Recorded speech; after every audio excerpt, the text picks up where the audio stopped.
আসসালামু আলাইকুম সবাইকে। আশা করি সবাই অনেক ভালো আছো। তো দেখো আজকে আমাদের পরবর্তী টপিক যে এনজাইম আছে এটা আমরা একটু দেখি। দেখো এনজাইম প্রথমে বলছি এনজাইম কি, তোমরা দেখছো বিভিন্ন বিক্রিয়ায় এনজাইম কি প্রভাবক হিসেবে কাজ করে। সাপোজ একটা জিনিস বিক্রিয়া করে একটা উৎপাদ তৈরি করবে, তাই না? সাপোজ এখানে মনে করো যে তুমি কি করবা, এখানে তোমার আছে ইথানল। ইথানল ইথানল একটা অ্যালকোহল।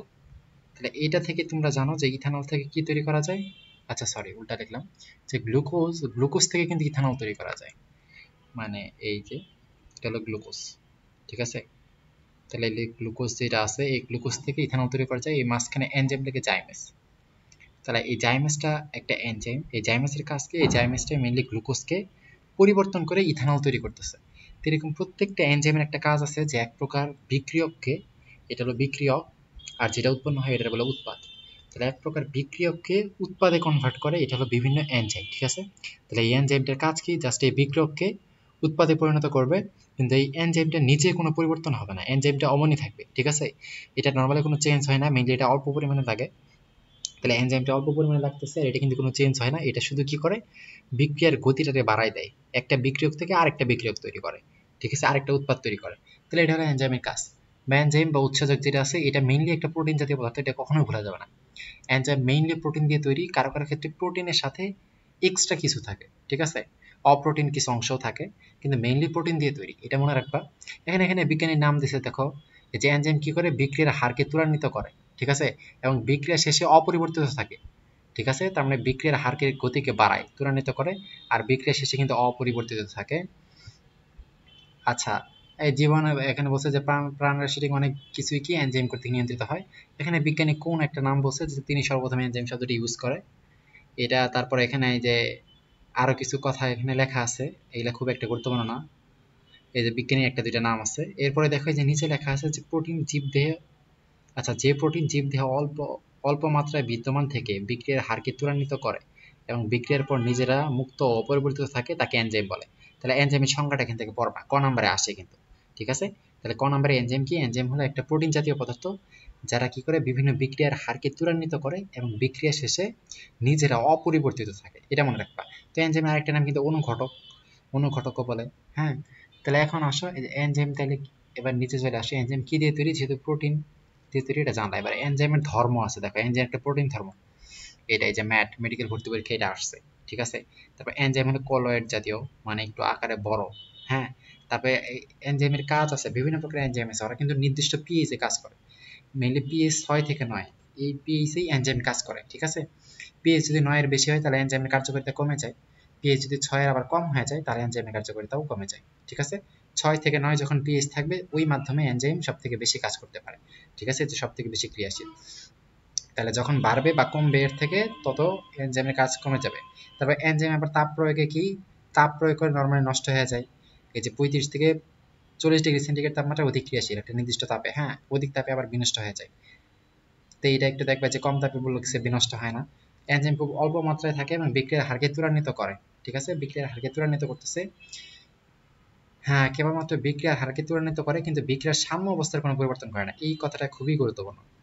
এনজাইম বিক্রিয়ার সাম্য অবস্থা চেঞ্জ করবে না, শুধু বিক্রিয়াটারে দ্রুত সাম্য অবস্থায় নিয়ে যাবে। এই সাম্য অবস্থা কি এটা তোমরা রসায়নে যা পড়বা, ঠিক আছে?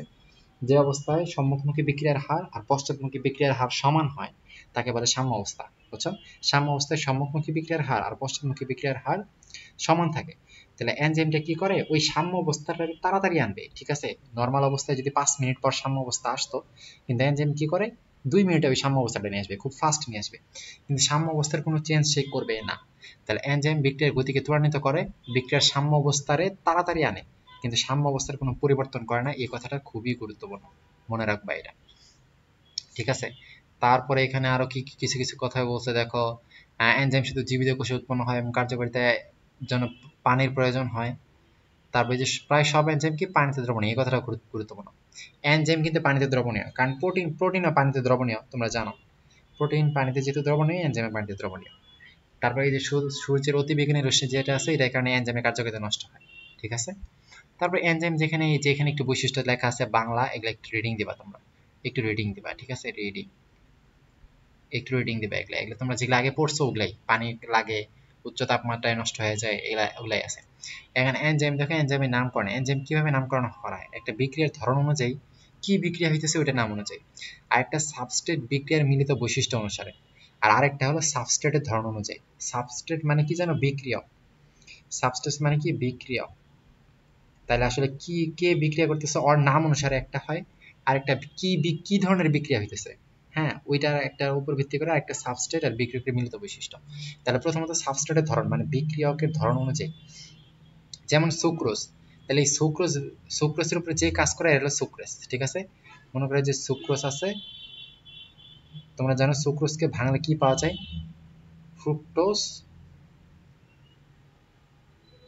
প্লাস গ্লুকোজ, ঠিক আছে? কারণ সুক্রোজ একটা ডাইস্যাকারাইড, এটা আমি অনেকবার বলছি, সুক্রোজ একটা ডাইস্যাকারাইড, ফলে একে ভাঙলে তুমি দুইটা মনোস্যাকারাইড পাবা, একটা ফ্রুক্টোজ একটা গ্লুকোজ। তাহলে এরে ভাঙতেছে কি? সুক্রেজ। তাহলে এই যে সুক্রোজ বিক্রিয়ক, বিক্রিয়কটার নাম সুক্রোজ, এই জন্য এনজাইমের নাম সুক্রেজ। তাহলে বিক্রিয়কের নাম অনুসারে কিন্তু এনজাইমের নাম হয়েছে। তারপর এই যে ইউরিয়ার উপর যে কাজ করে সে হলো ইউরিয়াস। ইউরিয়াস তাহলে কি করে? ইউরিয়ারে চেঞ্জ করে ফেলে, ইউরিয়ারে চেঞ্জ করে আরেকটা জিনিস উৎপন্ন করে। তারপরে আর্জিনিন কি? আর্জিনের উপর যে কাজ করে আর্জিনিনেন্স। লিপিডের উপর কাজ করে তোমরা জানো লাইপেজ এনজাইম। লাইপেজ এনজাইম লিপিডকে ভেঙে ফ্যাটি অ্যাসিড গ্লিসারল এগুলো তৈরি করে, তাই না? এই প্রোটিনের উপর কাজ করে তোমরা জানো প্রোটিয়েস এনজাইম। তাহলে এগুলো হলো যারা বিক্রিয়ক আছে, মানে যাদের আমি চেঞ্জ করব, যাদের আমি চেঞ্জ করে অন্য কিছু তৈরি করব, তাদের নাম অনুসারে এদের নামকরণ করা হয়। এবার আসো বিক্রিয়কের ধরন অনুসারে, যেমন হাইড্রোলাইসিস। হাইড্রোলাইসিস যদি করা হয় সেই ক্ষেত্রে তোমার কোন এনজাইম লাগে? হাইড্রোলাইস এনজাইম। তারপর অক্সিডেশন মানে জারণ, জারণ যদি করো তাহলে অক্সিডেস এনজাইম। যদি রিডাকশন মানে বিজারণ করো তাহলে হলো কি? রিডাকটেস এনজাইম। তাহলে যদি এই যে জারণ করো, জারণ করলে তুমি যদি জারণ বিক্রিয়ায় যে এনজাইমটা লাগে সেটা হলো অক্সিডেস, আর বিজারণ বিক্রিয়ায় কি? বিজারণ বিক্রিয়ায় কি? রিডাকটেস। এই বিজারণ বিক্রিয়া কেমনে হবে? মনে করবা বিজারণ মানে কি? হাইড্রোজেন গ্রহণ, ঠিক আছে? কোন একটা যৌগ যদি দেখতেছে হাইড্রোজেন গ্রহণ করে নতুন কিছু তৈরি করতেছে, তাইলে মনে করবা যে বিজারণ হইতেছে। তাহলে বিজারণ, সেখানে এনজাইম কি লাগবে? রিডাকটেস। আর অক্সিডেশন, জারণ মানে কি? অক্সিজেন গ্রহণ, গ্রহণ। তাহলে কোন একটা যৌগ যদি দেখো যে কি করছে? অক্সিজেন গ্রহণ করছে, তাহলে মনে করবা জারণ হয়েছে। তাহলে একটা যৌগ যেটার সাথে আমি অক্সিজেন বিক্রিয়া করাইছি, তাহলে সে বি যৌগ তৈরি করছে, তাহলে এর সাথে আমি অক্সিজেন দিছি, তার মানে এটা একটা জারণ হইতেছে। তার মানে এখানে কি আসবে? অক্সিডেস এনজাইম, ডেস এনজাইম, ঠিক আছে? আর এর সাথে যদি আমি হাইড্রোজেন দেই তাহলে বিজারণ হবে, তাহলে হবে রিডাকটেস। তাহলে এই জিনিসগুলো শুধু একটু মনে রাখবা। আরেকটা আছে যে সাবস্ট্রেট ও বিক্রিয়কের মিলিত বৈশিষ্ট্য অনুসারে সাবস্ট্রেটের সাথে এনজাইমের নাম যোগ করে এই নামকরণ করা হয়। যেমন এই যে হেক্সোস, হেক্সোস এবং এনজাইম কাইনেস নাম যুক্ত হয়ে হেক্সোকাইনেস। এই যে হেক্সোস, মনে করো যে হেক্সোস, এই গ্লুকোজ, গ্লুকোজের সাথে তুমি যদি একটা ফসফেট যুক্ত করো তাহলে গ্লুকোজ ফসফেট তৈরি হয়। এইটা হলো তোমার নাম হলো, যেমন এই যে গ্লুকোজ প্লাস ফসফেট,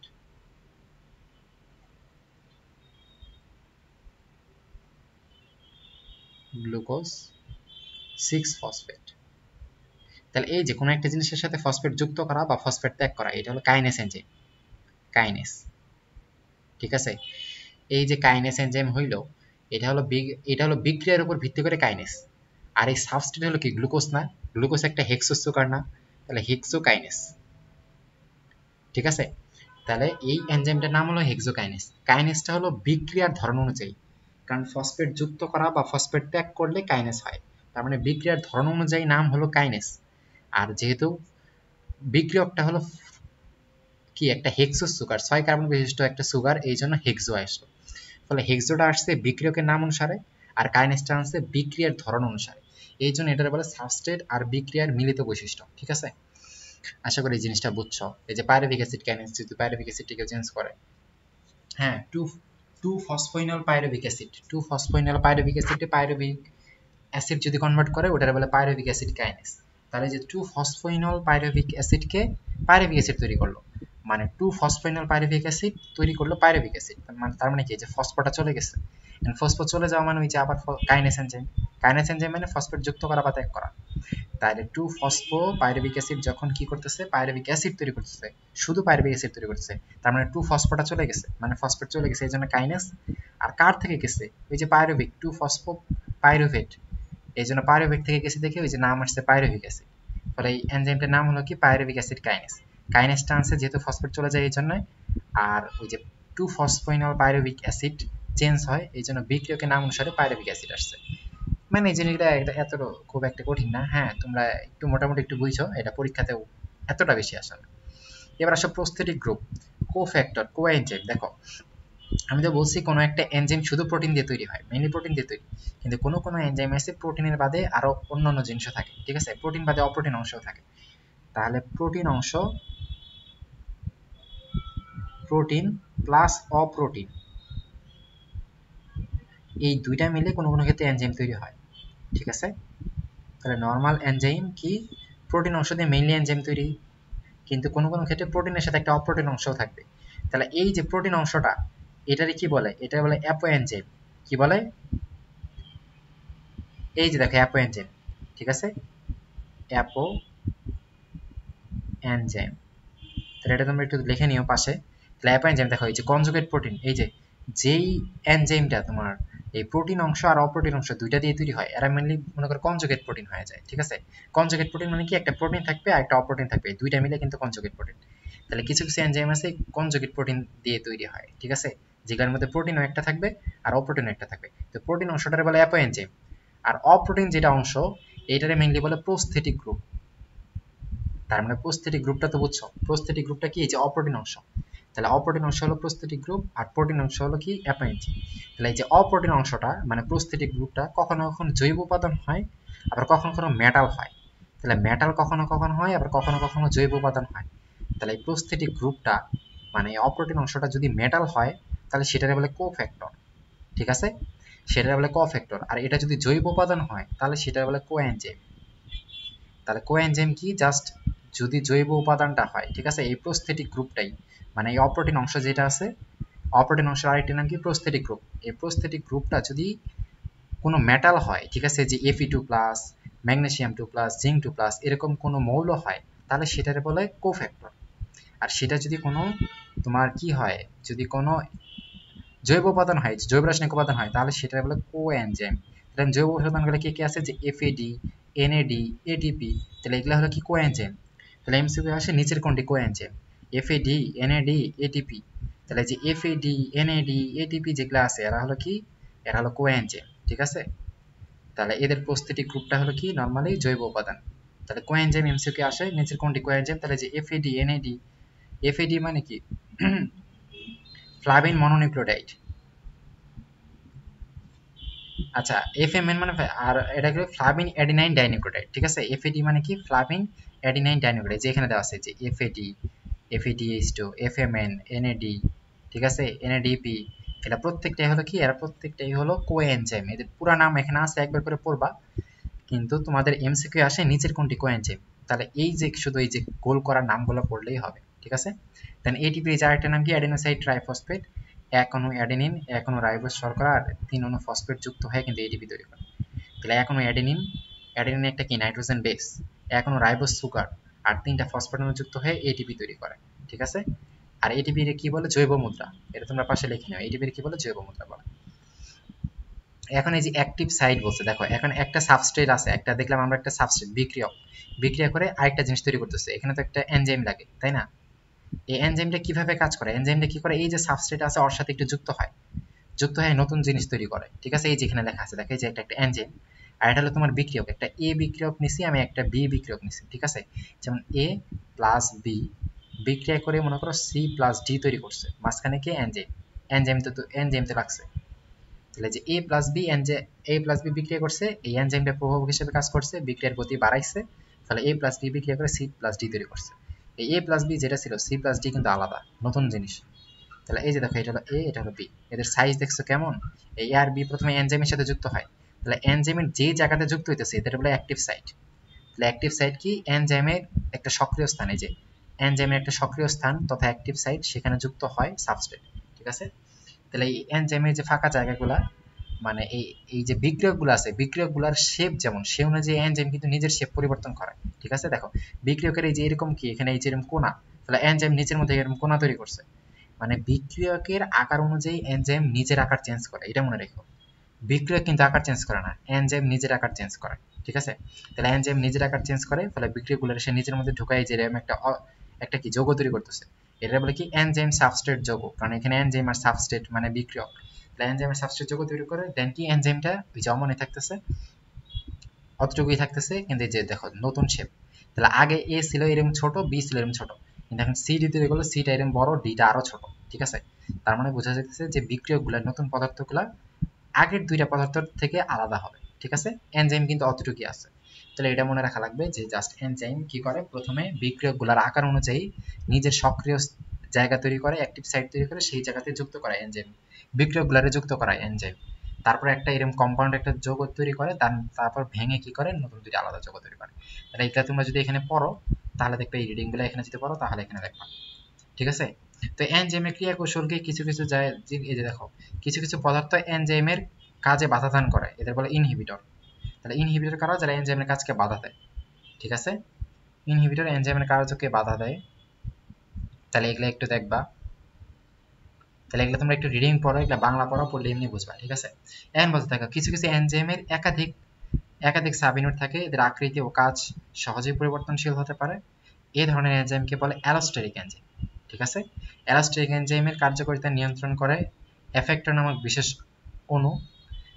এই ইফেক্টর এনজাইমের অ্যাক্টিভ সাইট ছাড়াও অ্যালোস্টেরিক সাইটে যুক্ত হয়ে অ্যাক্টিভেটর হিসেবে কাজ করে। তো কিছু কিছু এনজাইমে আছে যাদের একাধিক সাব ইউনিট থাকে, এদের মানে নরমালি তোমার অ্যালোস্টেরিক একটা সাইট আছে, নরমালি অ্যাক্টিভ সাইট বাদেও আরেকটা সাইট থাকে, সেটা বলে অ্যালোস্টেরিক সাইট। ঠিক আছে, তাহলে অ্যালোস্টেরিক সাইট কি, কোনো এনজাইমের নরমালি অ্যাক্টিভ সাইট বাদে আরো কিছু সাইট থাকে, যেটা বলে অ্যালোস্টেরিক সাইট। আর মেইনলি আচ্ছা, এরপরে একবার এখানে আসো, এখানে আর তেমন কিছু নাই। আচ্ছা, এখন এই যে গঠনের বৈশিষ্ট্য আছে, যে সরল এনজাইম, সরল এনজাইম কারে বলে, যে এনজাইম শুধু প্রোটিন দিয়ে তৈরি, শুধু প্রোটিন। ঠিক আছে, আর যৌগিক এনজাইম কি, প্রোটিনের সাথে তোমার কি আরেকটা অপ্রোটিন অংশ থাকবে। এই যে প্রোটিন থাকবে, প্রোটিনের সাথে একটা অপ্রোটিন অংশ থাকবে, এই অপ্রোটিন অংশ থাকবে, ফলে এদের কি কনজুগেট এনজাইম বলে। ঠিক আছে, তাহলে প্রোটিন আর অপ্রোটিন, যেমন এই যে এফএডি, এনএডি, এদের মধ্যে কি আছে, এফএডি, এনএডি, এরা হলো কি, এরা হলো সংযুক্ত এনজাইম। ঠিক আছে, যৌগিক বা সংযুক্ত এনজাইম যেখানে প্রোটিন অংশ থাকে, অপ্রোটিন অংশ থাকে। আচ্ছা, এরপরে এখানে, আচ্ছা এখানে কিছু কিছু বড় বড় এনজাইম দেখো, এই যে অক্সিডো রিডাকটেস এনজাইম, মানে জারণ বিজারণ, অক্সিডো মানে জারণ, রিডাকটেস মানে বিজারণ। তো অক্সিডো রিডাকটেস মানে এখানে জারণ বিজারণ বিক্রিয়া হবে, যেমন এই যে দেখেন ফসফোগ্লিসারিড ডিহাইড্রোজেনেস। ঠিক আছে, মানে হাইড্রোজেন কি হয়ে গেছে, এখান থেকে এই যৌগটা যে আছে, এই যৌগ থেকে একটা হাইড্রোজেন চলে গেছে, বলছে না ডিহাইড্রোজেনেস মানে হাইড্রোজেন চলে যাওয়া।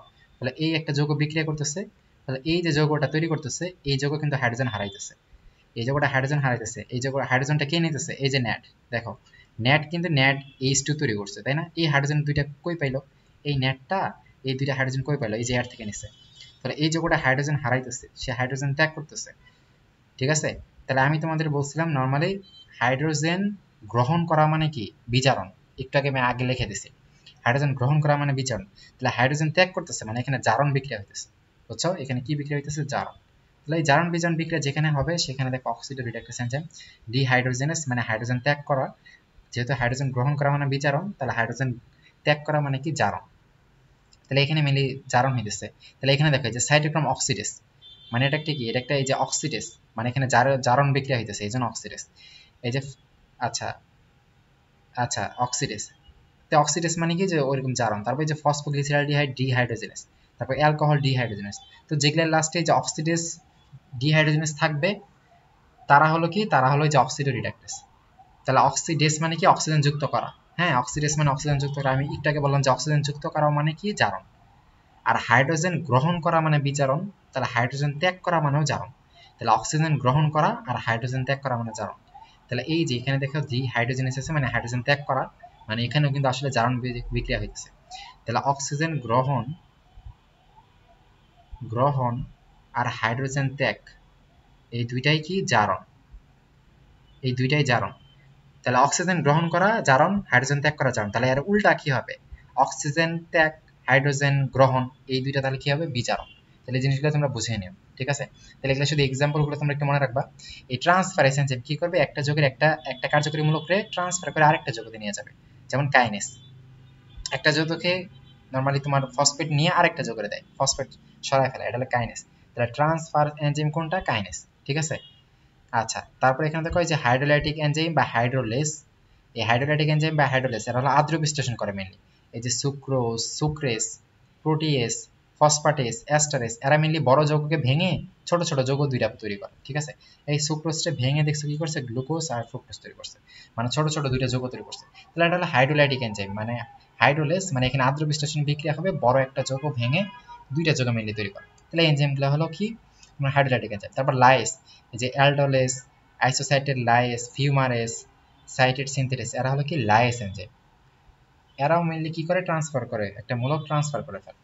আচ্ছা, এরপর আইসোমারেস এনজাইম কি, আইসোমার মানে সমাণু, তাহলে আইসোমারেস মানে কি, সমাণু এনজাইম। এখানে কি আছে দেখো, ফসফো গ্লুকো আইসোমারেস মিউটেস, তাহলে এরা হলো কি, এরা হলো আইসোমারেস এনজাইম, এরা হলো মেনলি সমাণু, মানে বিক্রিয়ক আর উৎপাদে দেখবা কার্বন হাইড্রোজেন সবকিছু সমান থাকবে, সমাণু। আচ্ছা, এরপর লাইগেস, তাহলে লাইগেস কি, এরা লাইগেস মানে জোড়া লাগানি, ঠিক আছে, লাইগেস মানে জোড়া লাগানি, ফলে দুই বা ততোধিক সাবস্ট্রেটকে জোড়া লাগায় বড় যৌগ একটা যৌগ তৈরি করবে, ঠিক আছে। তাহলে দুইটা তিনটা জিনিস একসাথে জোড়া লাগাবে, যেমন এটা আর এটারে জোড়া লাগায় এই যে এটা তৈরি করছে, ঠিক আছে। তাহলে এই যে সিনথেটিস, সিনথেটিস মানে কি, জমা করা। তাহলে জোড়া লাগানি মানে তো এই যে জমা করা, ঠিক আছে, দুইটা তিনটা জিনিস একসাথে জোড়া লাগাইতেছে মানে কি, একটা একসাথে জমা করতেছে, তো এরকম সিনথেটিস মানে জমা করা, লাইগেস মানে জোড়া লাগায় একসাথে করতেছে, এই দুইটা প্রায় সিমিলার অর্থ, বুঝবা। কার্বক্সিলেজ এনজাইম, তাহলে এখানে কি, জাস্ট কার্বক্সিলেজ এনজাইম মানে কি হবে, এই ধরনের কোন এনজাইম পদার্থের সাথে কার্বন ডাইঅক্সাইড যুক্ত করে, তাহলে কার্বন ডাইঅক্সাইড কি করতেছে, এরা যুক্ত করতেছে,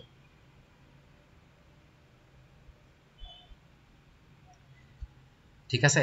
তাহলে এখানে কি করতেছে, এরা কার্বক্সিলেজ মানে কি, কার্বন ডাইঅক্সাইড যুক্ত করতেছে, অথবা কোনো পদার্থতে কার্বন ডাইঅক্সাইড বিযুক্ত করে, কার্বন ডাইঅক্সাইড যুক্ত করবা বা কার্বন ডাইঅক্সাইড ত্যাগ করবা, এটা হলো কার্বক্সিলেজ এনজাইমের কাজ, ঠিক আছে। যদি কোনো জায়গাতে দেখো যে কার্বন ডাইঅক্সাইড একটা যুক্ত হয়েছে বা কার্বন ডাইঅক্সাইড একটা ত্যাগ হয়েছে, তাহলে মনে করবে যে কার্বক্সিলেজ এনজাইম এটা, ঠিক আছে। তারপর এখানে আসে যে অ্যাপিমারেজ, অ্যাপিমারেজ কেবলমাত্র একটি কার্বন অ্যাটমের কনফিগারেশন দিয়ে পার্থক্যমণ্ডিত। আচ্ছা, তারপর হচ্ছে ফসফোরাইলেস এনজাইম, এটা হলো হেক্সোকাইনেস এনজাইম। আচ্ছা, এগুলো এমসিকিউ এত গুরুত্বপূর্ণ না, এবার আসে সবথেকে গুরুত্বপূর্ণ পড়া এগুলা, এনজাইমের কার্যকারিতা প্রভাবসমূহ, খুবই গুরুত্বপূর্ণ, ঠিক আছে। তাপমাত্রা, কত তাপমাত্রা, 40°C তাপমাত্রার উপরে যদি হয় এবং 0°C বা তার নিচে যদি হয়, তাহলে এনজাইমের কার্যকারিতা কিন্তু কমে যায়, ঠিক আছে। তাহলে এনজাইমের কার্যকারিতা কখন কমে কখন বাড়ে এটা একটু জানবা।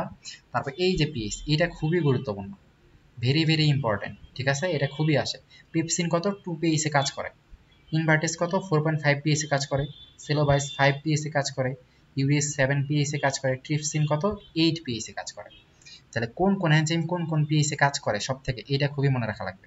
আর মেইনলি সবার কত, 6 থেকে 9, ঠিক আছে, 6 থেকে 9, কিন্তু এই কয়েকটা এনজাইমের এই কয়েকটা এর মধ্যে কাজ করে।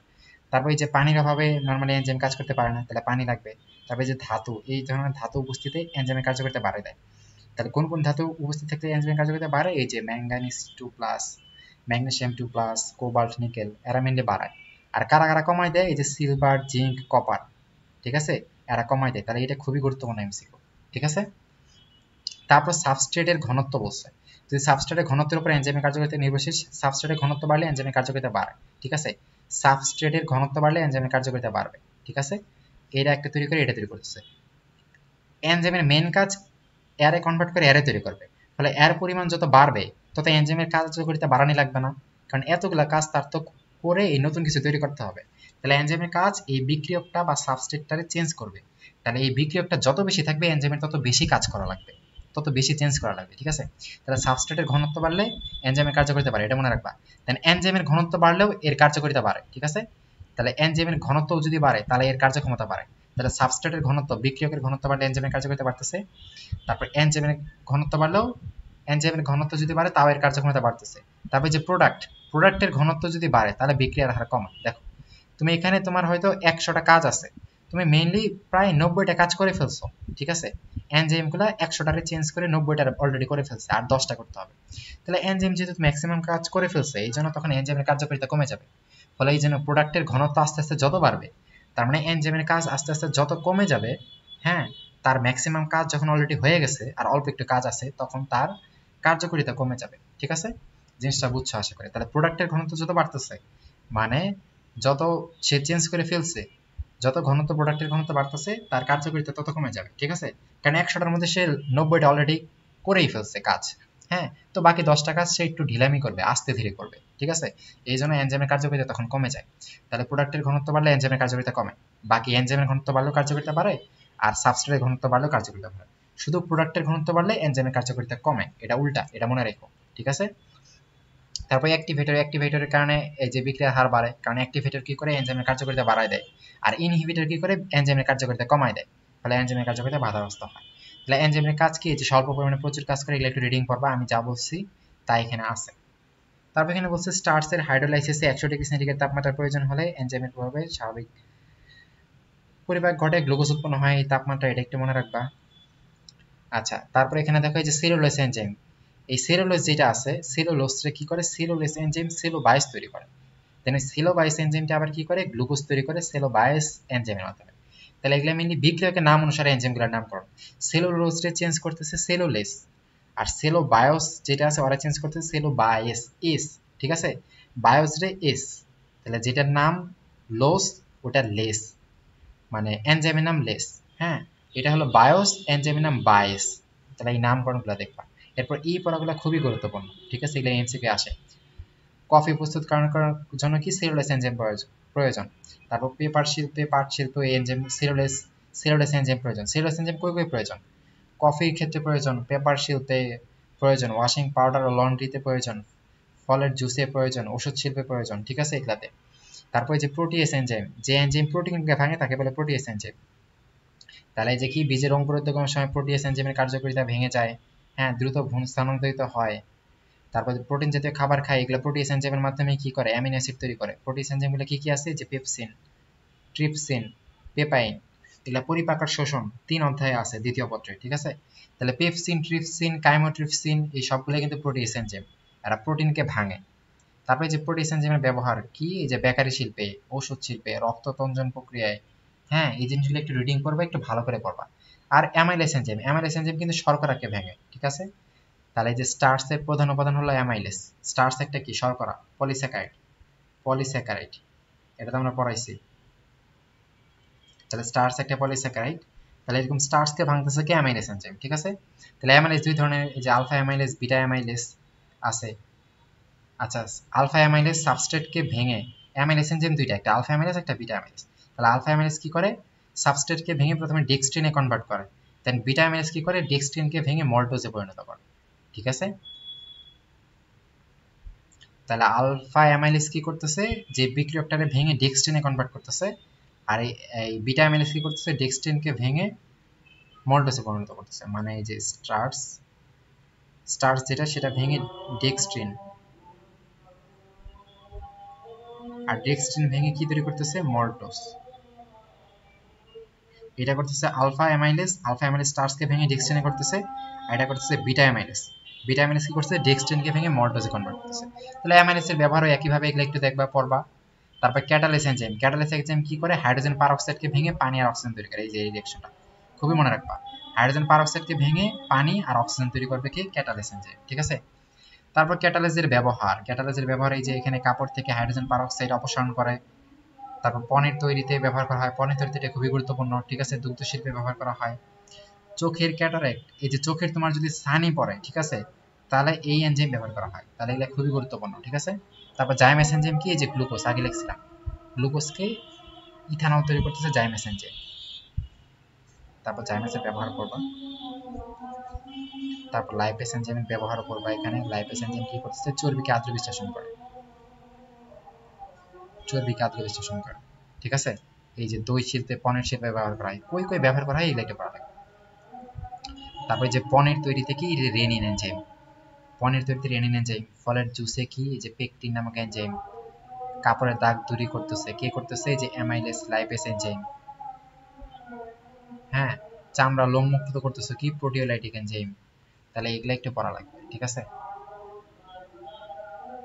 তারপরে যে রক্তে ইউরিয়া ও ইউরিক অ্যাসিড শনাক্তকরণে ইউরিয়াস এনজাইম, ইউরিকেস এনজাইম। এই যে চোখের ছানির অস্ত্রোপচারে, এটা হলো ট্রিপসিন, এই যে ট্রিপসিন এনজাইম, ঠিক আছে, চোখের ছানি অস্ত্রোপচারে ট্রিপসিন এনজাইম। তারপরে যে ডায়াবেটিস, এই যে ডায়াবেটিস রোগীর রক্ত শনাক্তকরণের পরিমাণে কত পরিমাণে আছে, গ্লুকোজ অক্সিডেস, পারঅক্সিডেস, এগুলা একটু। তারপরে যে মস্তিষ্ক ও ধমনী রক্ত জমা গলা থেকে, এই যে ইউরোবাইলেস এনজাইম, এটা খুবই গুরুত্বপূর্ণ, ঠিক আছে, এগুলো এমসিকিউ আসে। তারপর ফটোগ্রাফিক জিলাটিন পরিষ্কার করতে কি, প্রোটিয়েস এনজাইম। কাগজ শিল্পে কি, যে সেলুলোজ এনজাইম, আমরা একটু আগে তো দেখলাম, এগুলা। তারপর যে রাবার শিল্পে কি হাইড্রোজেন পারঅক্সাইড, রাবার শিল্পে হাইড্রোজেন পারঅক্সাইডের উপরে কাজ করে কি ক্যাটালিস এনজাইম। একটু আগে তো দেখলাম যে হাইড্রোজেন পারঅক্সাইড সহায়তায় ক্যাটালিস এনজাইম। তারপর এগুলা যেগুলো আছে এগুলো একটু দেখবা, ঠিক আছে। এই এনজাইম কোএনজাইমের মধ্যে পার্থক্যটা একটু দেখবা। ডিটারজেন্ট প্রস্তুতে কি লাগছে, এনজাইম কোএনজাইমের পার্থক্য, এটা একটু পড়বা। তারপর এখানে তাহলে অধ্যায়টা শেষ, ঠিক আছে। জৈব অনুঘটক এটা একটু কম, খুবই কম গুরুত্বপূর্ণ, কিন্তু এইটা গুরুত্বপূর্ণ একটু বেশি, ঠিক আছে। এনজাইম এর কোএনজাইম মেইনলি বড় প্রোটিন অণু দিয়ে তৈরি, কিন্তু কোএনজাইম কি, কোএনজাইম হলো প্রোটিন অণুর সাথে একটা অপ্রোটিন অংশ থাকবে। এরা 50 থেকে 60 ডিগ্রি সেন্টিগ্রেড তাপমাত্রায় কাজ করে, কিন্তু এদের তাপমাত্রা অনেক বেশি, অনেক বেশি তাপমাত্রায় কাজ করতে পারে। এইটা আরেকটা গুরুত্বপূর্ণ, দেখো কোনো ভিটামিন এনজাইম হিসেবে কাজ করে না, ঠিক আছে, কিন্তু অনেক ভিটামিন কোএনজাইম হিসেবে কাজ করে, ঠিক আছে। অনেক ভিটামিনই আছে কোএনজাইম হিসেবে কাজ করতে পারে, যেমন ভিটামিন কে, ভিটামিন কে কিন্তু একটা কোএনজাইম হিসেবে কাজ করতে পারে, কিন্তু কোনো ভিটামিন এনজাইম হিসেবে কাজ করতে পারবে না। কোএনজাইম হিসেবে কাজ করতে পারে কিন্তু এনজাইম হিসেবে কাজ পারবে না। তেমনি এক্সাম্পল গুলো আছে, এগুলো একটু দেখবা। NADH হলো কোএনজাইম, এটা একটু দেখবা। দেন তারপর কি, এই যে এই জিনিসটা খুবই গুরুত্ব দিয়ে পড়বা, ভেরি ভেরি আই, এই অধ্যায়ের সার সংক্ষেপ, ঠিক আছে। এই যে যতগুলা পয়েন্ট আছে প্রত্যেকটা পয়েন্ট 42টা পয়েন্ট খুবই গুরুত্ব দিয়ে পড়বা, ঠিক আছে। এরা খুবই গুরুত্বপূর্ণ, মানে এগুলো তুমি আগে যা পড়ছো ওগুলাই এখন তোমার একটু সার সংক্ষেপ আকারে ছোট আকারে দেওয়া আছে, ঠিক আছে। এই যে ডিম দুধ আদর্শ খাবার আগে আমি দাগাই দিছি, শুষ্ক ওজনে 50% প্রোটিন এটা দাগাই দিছি, 8 ধরনের অ্যামাইনো অ্যাসিড অত্যাবশ্যক কিন্তু শিশুদের 10 ধরনের, এগুলো আমরা আগে দেখাই দিচ্ছি। তাহলে এই প্রত্যেকটা অধ্যায়টা শেষ হয়ে গেল, তোমাদের নেক্সট দিন আমরা এটা এক্সাম নেব, ঠিক আছে। তাহলে আজকে এই পর্যন্তই, যতটুকু দেখাই দিচ্ছি অতটুকু একটু ভালো করে পড়ো, বারবার পড়ো, হ্যাঁ, পুরাতন পড়াগুলো রিভাইজ দাও, তাহলে ভালো করে হবে ইনশাআল্লাহ। আল্লাহ হাফিজ।